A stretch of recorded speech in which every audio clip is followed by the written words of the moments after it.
शंकर जी पर दूध क्यों चढ़ाते हो? बोलो हाँ। अब आपके बच्चों को दिमाग में बॉलीवुड ने डाल दिया कि शंकर जी पर दूध चढ़ाने की जरूरत नहीं है, गरीबों में बांटो। बात तो बिल्कुल सही है कि गरीबों में बांटो, शंकर जी के ऊपर चढ़ाओगे बह जाएगा, ऐसा बॉलीवुड का कहना है। ठीक है, लेकिन मैं एक आगे सवाल कर लूं कि तुम्हें बॉलीवुड वालों को यदि गरीबों की इतनी ही चिंता है कि गरीबों में बांटो, तो तुम जो पिक्चर बना के हजार हजार करोड़ कमाते हो एक मूवी से, पिक्चर से, उसमें से कितना तुमने गरीबों को बांट दिया ये बताओ। तुमने गरीबों के लिए कितने कॉलेज बनवाए, कितनी यूनिवर्सिटियां बनवाई, तुमने गरीबों के लिए क्या किया, कितने अन्य क्षेत्र तुमने खोल दिए। फुटपाथ पर तुम गाड़ी और चढ़ा देते हो सोने वालों पर। हाँ या ना? और ये ज्ञान दे रहे हैं गरीबों का। साहब, कह देने से क्या हो रहा है, कह दीजिए। शंकर जी पर दूध चढ़ाओ मत चढ़ाओ ये आपकी मर्जी है, वो तो आपकी श्रद्धा है कि 10 रुपए का आप दूध चढ़ाना चाहें तो चढ़ा दें।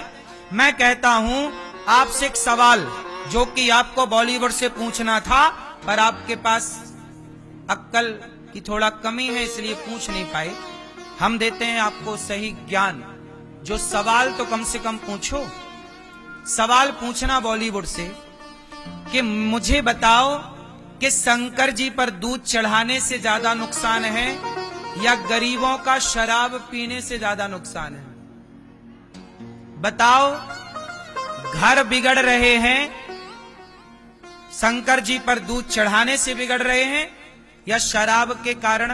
एक स्त्री विधवा हो गई, पति शराब पी के मर गया, बच्चे अनाथ हो गए, बाप कमा नहीं रहा, सारा पी करके पड़ा है, बच्चे अनाथ है, मां परेशान, पत्नी परेशान।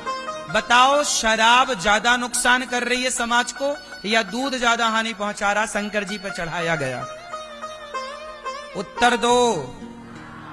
ये सवाल आपको बॉलीवुड से पूछना था कि भाई साहब, तुम शराब को तो प्रमोट कर रहे हो। अरे शंकर जी पर दूध चढ़ाने वाला, जब काशी विश्वनाथ आप जाओगे तो वहां पर बहुत सारे लोग दूध लिए खड़े रहते हैं। आप कितने का दूध खरीदते हो मंदिर में चढ़ाने के लिए? 5 रुपए का, 10 रुपए का, ज्यादा से ज्यादा 20 रुपए का। बोलो हाँ। और वो शुद्ध दूध नहीं होता, सफेद पानी होता है। 1 लीटर दूध में 5 लीटर पानी मिला के शंकर जी पर यही दूध चढ़ता है। बोलो हाँ। और वो दूध बेचने वाले, उनका रोजी रोटी चल जाती है। तो शंकर जी पर दूध चढ़ाना हमारी भारतीय परंपरा रही है। और शंकर जी पर दूध क्यों चढ़ाया जाता उसका साइंस भी है। हमारे जितने भी शिवालय हैं वो सारे शिवालय नदियों के किनारे हैं या तालाब के किनारे हैं। महाकालेश्वर कहां है? बोलो, कौन सी नदी है? क्षिप्रा। विश्वनाथ जी कहां हैं? काशी में क्या है? गंगा। हर शिवालय नदी के किनारे है। पहले के जमाने में जो दूध चढ़ाया जाता था वो नदियों में जाता था, नाले में नहीं जा। नाला तो तुमने बना दिए नदियों को, और तुम कह रहे हो कि नाले पे जा रहा है। नाला बनाया किसने? नाला आज के 100 साल पहले क्या इस देश में एक भी नाला था? बोलो, उत्तर दो। क्या 100 साल पहले जब नाला नहीं था तब क्या शिवालय नहीं थे? लेकिन तुम्हें यह बात बॉलीवुड नहीं बताएगा। शिवालय तो तब भी थे जब नदियां नदियां थीं। आज के विकास के नाम पर तुमने नदियों को क्या बना दिया? नाला। और शंकर जी शिवालय जो हैं वो नदियों के किनारे हैं। जब शंकर जी पर कोई दूध चढ़ाता तो दूध जाता नदियों में, और नदियों में रहती हैं मछलियां, और वो मछलियां दूध का भोग लगाती हैं, मछलियां दूध पीती हैं। तो हमारे जो पुरखे थे, हमारे बाप दादे, उन्होंने सोचा कि तालाब की मछली को, नदी की मछलियों को भी इसी बहाने दूध मिल जाएगा। भाई पहले के जमाने में क्या था साहब, सुनो, दूध होता था ज्यादा, घर में 20-20 गाय होती थी, वो सबके घर होती थी। पहले घर घर गांव गांव दूध की नदियां बहती थी। मैं 100 साल 50 साल पुरानी बात कर रहा हूं बस। बोलो हाँ। और भारत की एक परंपरा थी कि भारत में घर घर गाय थी। बताओ, आप जितने लोग यहां बैठे हैं, तुम्हारी 2 पीढ़ी 3 पीढ़ी पहले तक घर में 10-10 20-20 नंग गाय रही होंगी। मैं गारंटी लेता हूं इस बात की। आप कितने लोगों ने देखा है अपने पुरखों के घर में गायों को?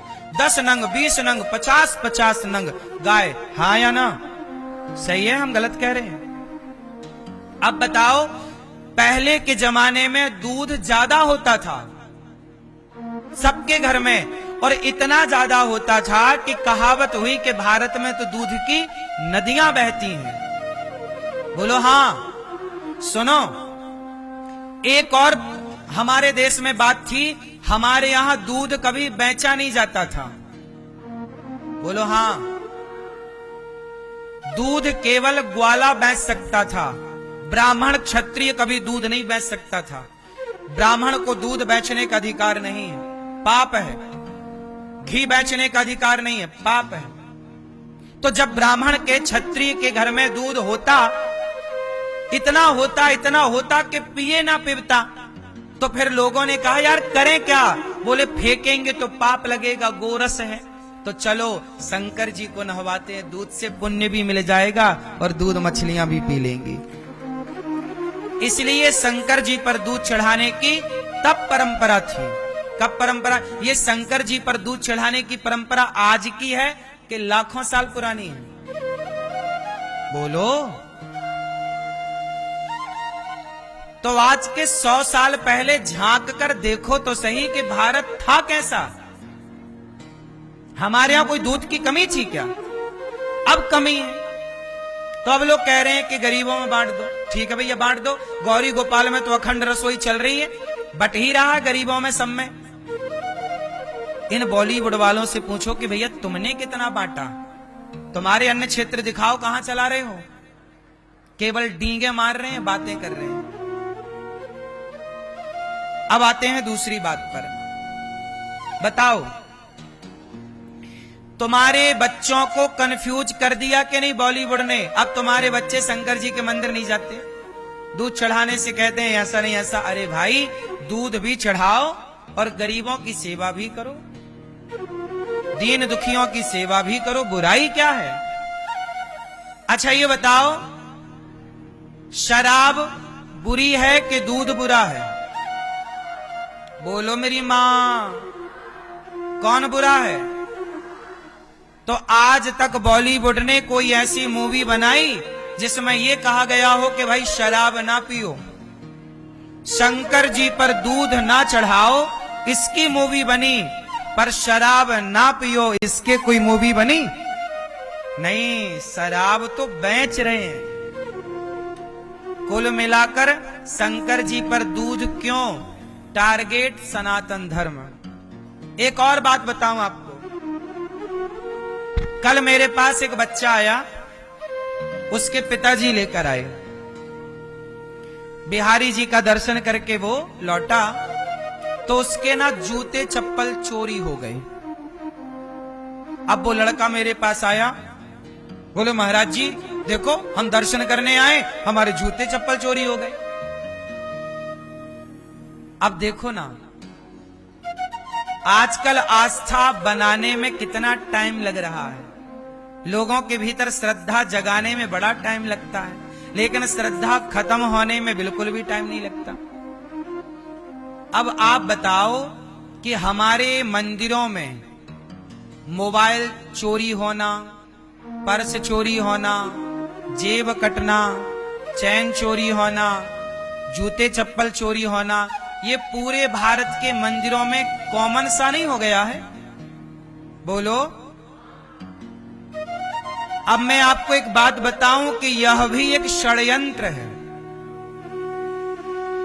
जितने लोग मोबाइल चोरी कर रहे हैं, चैन चोरी कर रहे हैं, जूते चप्पल चुरा रहे हैं मंदिरों में, वो लोग सनातनी नहीं है।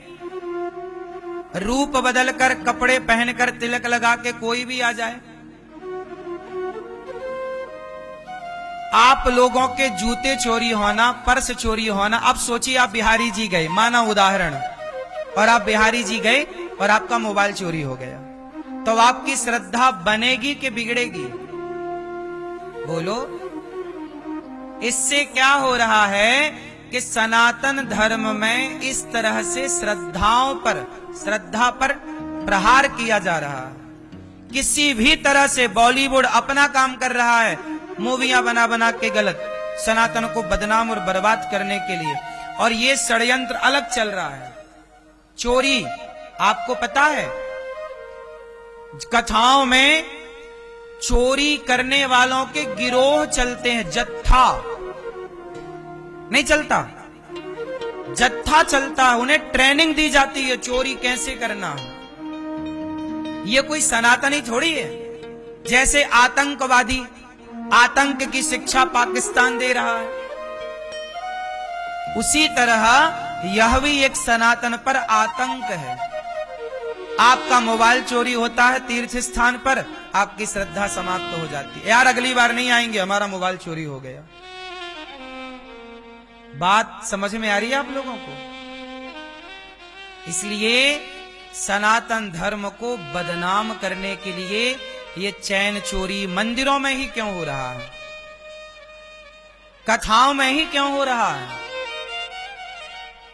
अब इस भीड़ में कौन बैठा है ये आप और हम कैसे जाने? कितने सनातनी हैं, और सनातनी बन के कोई यहां चोर भी बैठा हो तो हम कैसे जान पाएंगे? तुम्हारा मोबाइल चोरी कर ले, चैन चोरी कर ले, तुम तो कहोगे ना कि वृंदावन गए थे यार, हमारा तो मंगलसूत्र चोरी हो गया, अब नहीं जाएंगे। हमारा तो मोबाइल चोरी हो गया, अब नहीं जाएंगे। हमारी तो चप्पल चोरी हो गई, अब नहीं जाएंगे। श्रद्धा बनाने में सालों लगते हैं और बिगाड़ने में चुटकियों में बिगड़ जाए। समझो, जैसे आतंकवादी पाकिस्तान के लोग तैयार करके भेजते हैं, ऐसे ही हमारे देश में सनातन धर्म को बदनाम करने के लिए बॉलीवुड और बहुत सारे चोरों के गिरोह ये ठेका लेते हैं कि चोरी करना है। पुलिस भी पकड़े तो कितना पकड़े, कहां कहां तक पकड़े, इतनी भीड़ में पुलिस कहां कहां ध्यान दे। सब चीजें हमें और आपको भी तो समझनी है। अब लोग मंदिरों में एक दिन में कम से कम 1000 लोगों के साथ चोरी होती है। एक दिन में 1000 लोगों की चोरी होती है कम से कम। किसी के पर्स चोरी हो गया, किसी के चप्पल चोरी हो गई, किसी के पॉकेट जेब कट गया, किसी का पर्स से पैसे निकल गए। अब बताइए, एक दिन में यदि 1000 लोगों के साथ चोरी हुई तो 1000 लोगों में कम से कम 800 लोगों की आस्था तो खत्म हो जाएगी ना। वो तो सवाल करेंगे, बिहारी जी के दर्शन करने गए तो थे, क्या हुआ? बदनाम कौन हो रहा है? सनातन धर्म। बदनाम कौन हो रहा है? मंदिर। कर कौन रहा है? कोई दूसरा। ये षड्यंत्र है। सनातन चारों तरफ से परेशान करने के लिए ना सनातन को लोग लगे रहते हैं। अब हमारे देश में देखो ना, गांव के गांव हिंदुओं को पैसा दे दे के कन्वर्ट करके क्रिश्चियन बना लिया। क्या ये षड्यंत्र नहीं है? ये तो सबकी आंखों में दिख भी रहा है, नहीं दिख रहा है? हमारे हिंदुओं को पैसा दे दे के कन्वर्ट करा के क्रिश्चियन बना लिया कि नहीं? जहां मंदिर होते थे वहां मस्जिदें और चर्च हो गई। बोलो हाँ। क्या ये सनातन पर प्रहार नहीं है? लेकिन तुम्हें तो सुपर डुपर स्टार उन गुटखा बेचने वाले बॉलीवुड को ही मानना है। साधुओं को तुम कहते हो अरे ये तो बेवकूफ बना रहे हैं, साधुओं को तुम पाखंडी कह देते हो, साधुओं को तुम जो मन में आया वो शब्दावली प्रयोग कर लेते हो। लेकिन जो खुलेआम गुटखा शराब बेच रहे हैं, जो खुलेआम गलत परोस रहे हैं देश में बच्चों को, उन्हें आप सुपर डुपर स्टार बनाए बिठाए हैं। और जो साधु संत सनातन की सेवा में वर्षों से लगे हैं, उन संतों को आप पाखंडी कह रहे हैं। कैसा न्याय है आप लोगों का? क्यों नहीं समझते चीजों को गंभीरता से और बारीकी से? तुम्हें ऊपर ऊपर का दिखता है, तुम गहराइयों में तो जाओ, एक बात, एक विचार तो करो। कैसा क्यों? सनातनी हम हिंदू कैसे हैं? हम चींटी को भी आटा डालते हैं, मछली को भी आटा, सांप को भी दूध पिलाते हैं। हम किसी का क्या बिगाड़ेंगे साहब? हम सनातनी कभी किसी को मारते नहीं हैं, कभी किसी को परेशान नहीं करते। लेकिन अब कुछ लोग, अब देखो ना, रोहिंग्या हमारे देश में घुस आए। रोहिंग्या कितना नुकसान कर, कहते हैं ये रोहिंग्या लोग आदमी को पका के खा जाते हैं, आदमी का मांस खाते हैं रोहिंग्या। अब बताओ, अभी तक तो मुर्गा खाते थे लोग, बकरा खाते थे, अब आदमी खाने लग गए। क्या बड़ी बात है? कितना भयानक है ना ये सब। इसलिए सरकार को भी जागरूक होना चाहिए, और मूवियों को आप भी बाइकआउट करो कि हम ऐसी मूवियां नहीं देखेंगे जो हमारे सनातन धर्म पर प्रश्न चिन्ह लगाए। तुम क्या प्रश्न चिन्ह लगाओगे मूर्खो? तुम्हारे पास अक्ल कितनी है? 4 लाइन पढ़ लेने से कोई ज्ञानी नहीं हो जाता। सनातन धर्म को जानने के लिए, सनातन धर्म को समझने के लिए बहुत अध्ययन की जरूरत है, बहुत गहराई की जरूरत है। यूं हवा में ना समझ में आएगा तुम्हें सनातन धर्म श्रेष्ठ है, ऐसे ही थोड़ी श्रेष्ठ है। 700 साल गुलाम रहा, फिर भी सनातन जस के तस खड़ा है।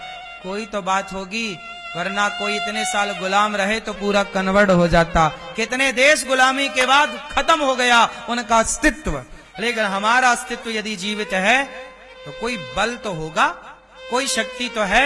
बस हम सनातनियों को बस अपने धर्म का प्रचार करना चाहिए। आजकल के बच्चे, मुसलमान कभी कुरान को जलाता नहीं, कुरान का सम्मान करता है मुसलमान। ईसाई कभी बाइबल को जलाता नहीं है, बाइबल का सम्मान करता है ईसाई। लेकिन तमाम हिंदू लोग रामायण जलाते फिरते हैं, गीता जलाते फिरते हैं। नालायक पढ़ते भी हैं कि केवल जलाते हैं? इन्हें पढ़ना आता है? गीता हमारे भगवान कृष्ण की वाणी है। तुमने पढ़ा है गीता? जानते हो गीता को? बहुत लोग हमारे नेताओं, अभी कुछ समय पहले आपने देखा होगा, कुछ नेता लोग रामचरितमानस जला रहे हैं। इन नेताओं से पूछो, नालायक तुमने पढ़ा है रामचरितमानस? तुम्हारे बाप दादों ने पढ़ी है? अर्थ जानते हो? अर्थ का अनर्थ करेंगे और जलाएंगे। ये देखो, आज तक किसी मुसलमान ने जलाया हो अपने ग्रंथ को तो बताओ। हिंदुओं को, आज हिंदू पता नहीं कैसा हो गया है अपने धर्म से। याद रखना साहब, मोहम्मद गौरी और पृथ्वीराज का जब युद्ध हुआ तो पृथ्वीराज चौहान ने तो मोहम्मद गौरी को 17 बार हरा ही दिया था। 16 बार। बोलो हाँ। मोहम्मद गौरी को पृथ्वीराज ने कितनी बार हरा दिया? लगभग 16 बार। भगाया, चल नालायक भाग यहां से। लेकिन बाद में क्या हुआ? पृथ्वीराज चौहान के सगे ससुर, पृथ्वीराज चौहान जी की पत्नी का नाम है संयोक्ता। संयोक्ता के पिता जयचंद, पृथ्वीराज के सगे ससुर ने मोहम्मद गौरी से हाथ मिला लिया। अब मोहम्मद गौरी की सेना हो गई डबल, ताकत हो गई ज्यादा। सोते हुए पृथ्वीराज को पकड़ लिया। युद्ध करते समय नहीं पकड़ा, छल से। हम सो रहे हैं और आप हमें मार दो तलवार से, तो इसमें हमारा क्या दोष है? ये तो आपने हमारे साथ छल किया। तुम्हारी मां ने दूध पिलाया होता तो युद्ध में आते, रणभूमि में आते। इसलिए हमारे यहां युद्ध होते थे ना, तो हमारे युद्ध में भी धर्म होता था। पीछे से प्रहार करने की परंपरा नहीं थी। क्यों जी? बात सही है। धर्म क्षेत्र कुरुक्षेत्र, धर्म का युद्ध है ये। पृथ्वीराज को पकड़ लिया, आंखें फोड़ दी, वो सब आप जानते हैं। मैं एक सवाल आपसे करूं कि गद्दार कौन था? जयचंद को आप गद्दार कहेंगे कि मोहम्मद गौरी को गद्दार कहेंगे? बड़ा गद्दार कौन है? मोहम्मद गौरी से डर नहीं है, क्योंकि मोहम्मद गौरी तो शत्रु है, वो खुले में शत्रु है। हमें पता चल जाए कि हमारा शत्रु है तो घबराने की जरूरत नहीं, खुले मैदान से लड़ेंगे, शत्रु है ना। लेकिन समस्या उनसे है जो घर में अपने बनकर बैठे हैं और वो खंजर पीठ में मार रहे हैं। इसलिए हमारे देश में जयचंद तब भी थे, और आज जो सनातन के खिलाफ गीता रामायण जलाने वाले लोग, यह भी आज के जयचंद हैं। सनातन से प्यार करो साहब, अपने धर्म को पढ़ो, अपने धर्म को जानो। यूं बात करने से नहीं होता। बिना तथ्यों के आप बात करेंगे, उन बातों में सार क्या निकलना है?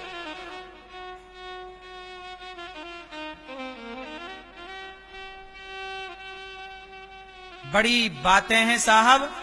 बॉलीवुड ने सनातन को बहुत क्षति पहुंचाई।